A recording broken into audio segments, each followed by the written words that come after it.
देखिए, if angle A and angle B are acute angle कौन से होते हैं जो 0 से 90 के बीच में लाई करते हैं, सच दैट कोस ए किसके इक्वल है, कोस बी के, then so that angle A equal to angle B. अब हमने ट्रायंगल ली, हमें बात किस पे करनी है, एंगल ए और बी पर। मैं ये एंगल ए लूंगी, ये एंगल बी लूंगी और ये सी लूंगी, क्योंकि 90 डिग्री पर हम कभी भी ट्रिग्नोमेट्री रेशियो नहीं लगाते, इसलिए मैंने यहाँ ए लिया और यहाँ बी लिया। आपको फिगर बनाते टाइम ये चीजें अच्छे से कैलकुलेट करनी है। आपके पास क्या दे रखा है, कोस ए किसके इक्वल है, कोस बी के।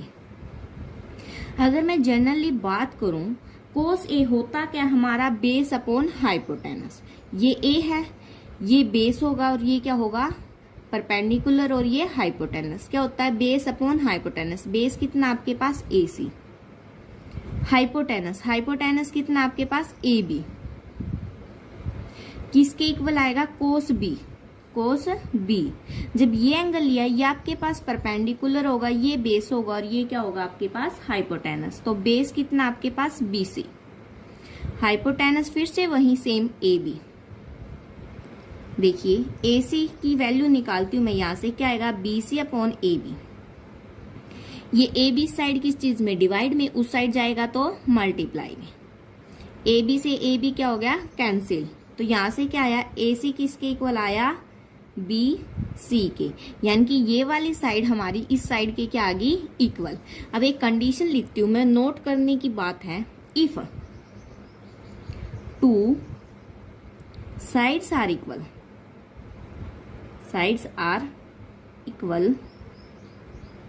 then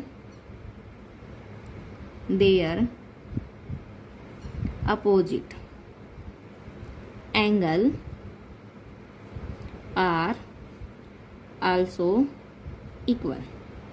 क्या लिखा है, if two sides are equal then their opposite angle are also equal. अगर दो साइड इक्वल हैं तो जो उनके अपोजिट डायरेक्शन में एंगल हैं वो भी क्या होंगे, इक्वल।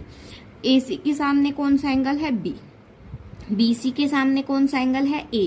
AC के सामने कौन सा एंगल है, B। तो मैं लिखती हूँ एंगल B इक्वल में BC के सामने कौन सा एंगल है, एंगल A। तो एंगल A किसके इक्वल हो गया, एंगल B के। यही चीज हमें क्या करनी थी, प्रूव करनी थी। तो इसको क्या लिख सकते हैं, angle A equal to angle B, hence proved.